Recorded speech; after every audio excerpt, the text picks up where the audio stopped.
नमस्कार, मैं नेहल बहुत बहुत स्वागत करती हूँ आप सभी का एमपी न्यूज में। बीजेपी और कांग्रेस दोनों ही पार्टियां अपने अपने तरीके से आने वाले विधानसभा चुनाव 2023 को लेकर प्लान बनाती नजर आ रही है, जहां इस बार दोनों ही पार्टियों की रणनीति पिछले चुनावों में हारी हुई सीटों पर फोकस करना है, लेकिन कांग्रेस और कमलनाथ की रणनीति कुछ और भी दिखाई पड़ रही है, जिसे लेकर आज हमसे बात करने के लिए जुड़े हैं कांग्रेस प्रवक्ता जयेश गुरनानी जी और बीजेपी से प्रवक्ता जेपी मूलचंदानी जी। तो चलिए सबसे पहले हम चर्चा करेंगे बीजेपी की ओर से हमारे साथ जुड़े जेपी मूलचंदानी जी से। नमस्कार सर, बहुत बहुत स्वागत है आपका एमपी न्यूज में।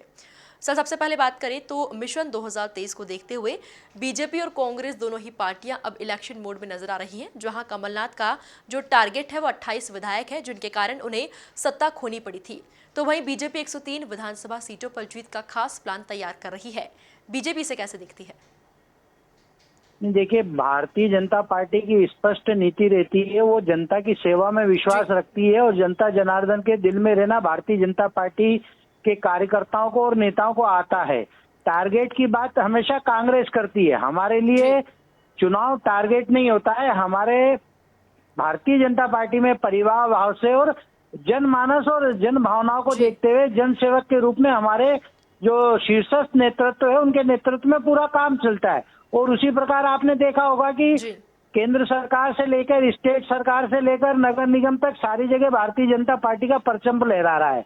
कांग्रेस जरूर हर चीज को टारगेट करती है और चुनाव के बाद गायब हो जाती है। जहां तक आपने कांग्रेस के और कमलनाथ जी की बात करी है, तो मैं आपको बताना चाहूंगा कि उनके ही व्यवहार के कारण उनके विधायक उनको छोड़कर चले गए थे, क्योंकि जब वो आंशिक रूप से सरकार में आए थे तो वो उनके ही विधायकों को समय नहीं देते थे और चलो चलो भी राजनीति करते थे।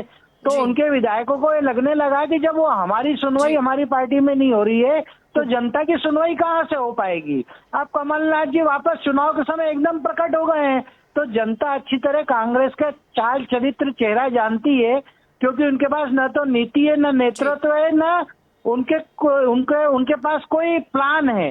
जबकि भारतीय जनता पार्टी विजन को लेकर काम करती है कि हम जनता के सामने क्या विजन लेके जाते हैं और सदैव उस जनता के बीच में रहने का काम हम लोग करते हैं। इसलिए निश्चित रूप से हम जनता के दिलों में हैं और जो 2023 में विधानसभा चुनाव होने जा रहे हैं, निश्चित रूप से भारतीय जनता पार्टी पूरे मध्य प्रदेश में उसका परचम लहराएगी और कांग्रेस जो आखिरी सांसें ले रही है वो अब पूरी तरह से आपको इस चुनाव में समाप्त होती नजर आएगी।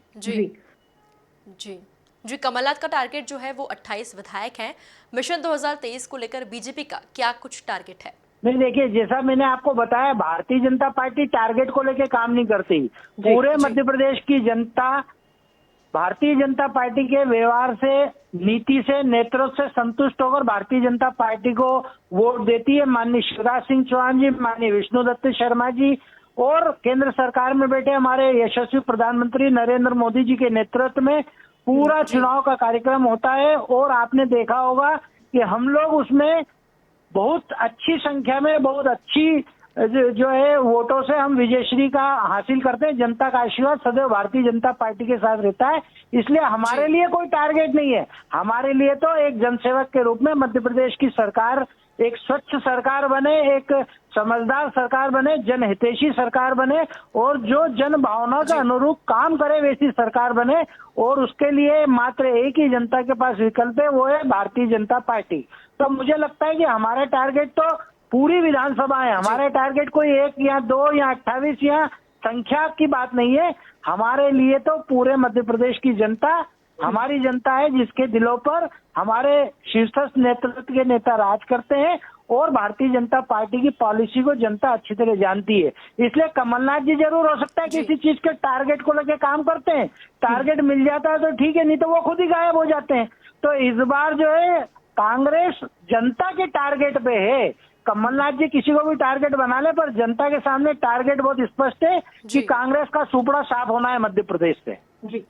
जी, बहुत बहुत शुक्रिया सर हमसे जुड़ने के लिए। अब हम बात करेंगे कांग्रेस प्रवक्ता जयेश गुरनानी जी से। नमस्कार सर, बहुत बहुत स्वागत है आपका एमपी न्यूज में।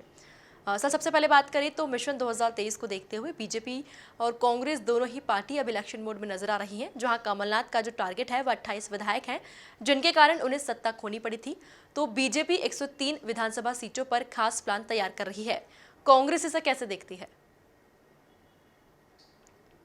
देखिए, जहां तक बात है उन 28 विधायक की, तो अब उन्हें जनता के समक्ष यह जवाब देना पड़ेगा कि जिस वादों को वो करके छोड़ करके गए थे कांग्रेस जी। पार्टी, और जो उन्होंने जनता के सामने अपनी बताई थी कि कांग्रेस पार्टी में क्या क्या कमियां हैं और जिसके कारण हमें पार्टी छोड़नी पड़ रही है और अब हम जनता के लिए ये सब करेंगे, तो उन्होंने जी। क्या वह वादे निभाए या नहीं निभाए, और अगर नहीं निभाए तो फिर कांग्रेस पार्टी छोड़कर भारतीय जनता पार्टी में जाने का आखिर कारण क्या था।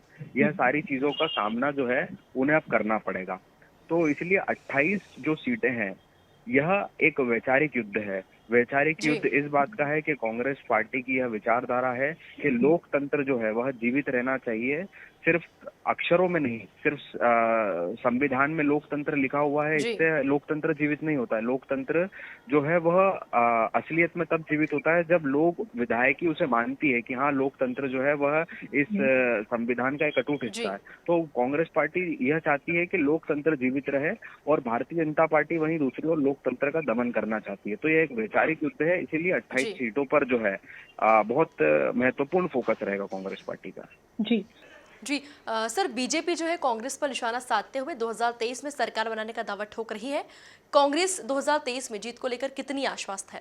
कांग्रेस पार्टी बिल्कुल आश्वस्त है, क्योंकि आप देखेंगे कि वर्तमान में किस प्रकार की स्थितियां जो है वह मध्य प्रदेश में चल रही हैं। जी। अब जैसे आप देखेंगे कि युवा वर्ग की अगर हम बात करें तो नौकरियों के लिए लगातार वह सरकार से गुहार लगा रहा है, और जो पीएससी की एग्जाम जो है जो 2018 में हुई थी, उसके जी। रिजल्ट आज तक फाइनल नहीं हो पाए हैं। 4 वर्षों में उस मध्य प्रदेश के युवा को नौकरी नहीं मिल पाई है। फिर यदि अगर आप बात करेंगे किसान वर्ग की, तो वह भी परेशान है, जी। क्योंकि उसे उसकी फसल के उचित दाम नहीं मिलते हैं। फिर यदि आप बात करेंगे महिलाओं की, तो लगातार जो है महिलाओं के विरुद्ध जी। अपराध बढ़ते जा रहे हैं।